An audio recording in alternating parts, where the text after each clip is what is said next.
দেশ ও দেশের বাইরে যেখান থেকে এই প্রতিবেদনটা দেখছেন সবাইকে আসসালামু আলাইকুম। বিশেষ করে বেগুন গাছের ডোকা ছিদ্রকারী পোকা এবং বেগুনে যে পোকা হওয়া, এই সমস্যা কিছুতেই সমাধান করতে পারছেন না।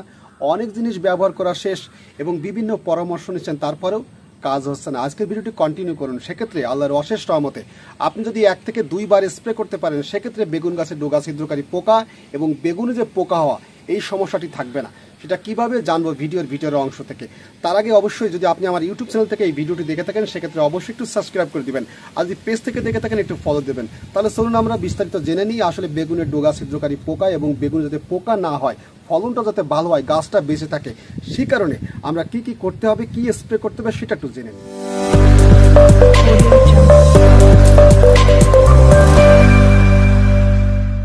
বেগুন গাছ রোপণের 4 থেকে 5 সপ্তাহ পরে বিশেষ করে বেগুন গাছের ডোকা ছিদ্রকারী পোকার আক্রমণটা বেড়ে যায়। তাই ওই সময়টাই যদি বিশেষ করে খেয়াল না রাখা যায়, সেক্ষেত্রে আপনার সম্পূর্ণ গাছটাকে নষ্ট করে দেবে ডোকা ছিদ্রকারী পোকা।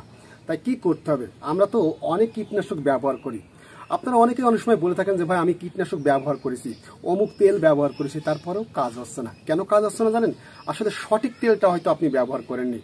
হয়তো দোকানদার আপনাকে নর্মাল একটা তেল ধরিয়ে দিয়েছে, সেটা ব্যবহার করেছেন, কিন্তু কাজ হচ্ছে না। তাই আমি সবসময় আপনাদেরকে বলবো, ভালো একটা কোম্পানি দেখে বিশেষ করে কীটনাশকটি কিনবেন এবং সঠিক নিয়মটা জেনে তারপরে প্রয়োগ করবেন, সেক্ষেত্রে কিন্তু কাজ হবে। তাই আমি আজকে বেগুনের বিশেষ করে ডোকা ছিদ্রকারী পোকা এবং যাতে বেগুনে পোকা না হয়, সেক্ষেত্রে কোন ওষুধ বিশেষ করে কোন কীটনাশক ব্যবহার করলে কাজ হবে সেটা একটু জেনে নেন।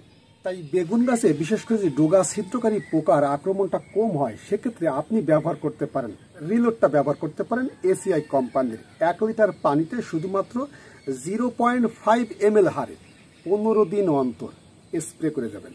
সেক্ষেত্রে দেখবেন যে এই ডোকা ছিদ্রকারী পোকা এবং বেগুনে যে পোকা হয় সেটা কিন্তু আর হবে না। তবে একটা কথা অবশ্যই জেনে নেন, এটাতেও যদি কাজ না হয়, তবে যদি এই রিলোডটা বিশেষ করে স্প্রে করার পর যদি কাঙ্ক্ষিত ফলাফল না পাওয়া যায়, সেক্ষেত্রে বায়ার কোম্পানির বিশেষ করে এই যে দেখেন, এইটা একটা ব্যবহার করতে পারেন।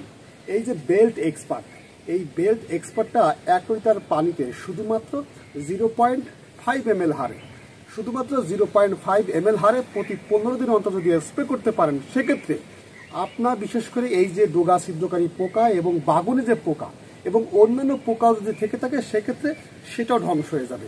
তাই চেষ্টা করবেন প্রতি 15 দিন অন্তর এই বায়ার কোম্পানির বিশেষ করে বেল্ট এক্সপার্টটা ব্যবহার করা। তাই ইন্ডিয়ার যে সমস্ত ভাই এবং বোনেরা আমার ভিডিওটি দেখছেন, আপনারা কিন্তু এই বেল্ট এক্সপার্টটা বিশেষ করে পেয়ে যাবেন ইন্ডিয়াতেও। তাহলে সকলে ভালো থাকেন, কথা হবে আগামী পর্বে অন্য কোনো বিষয় নিয়ে। আসসালামু আলাইকুম।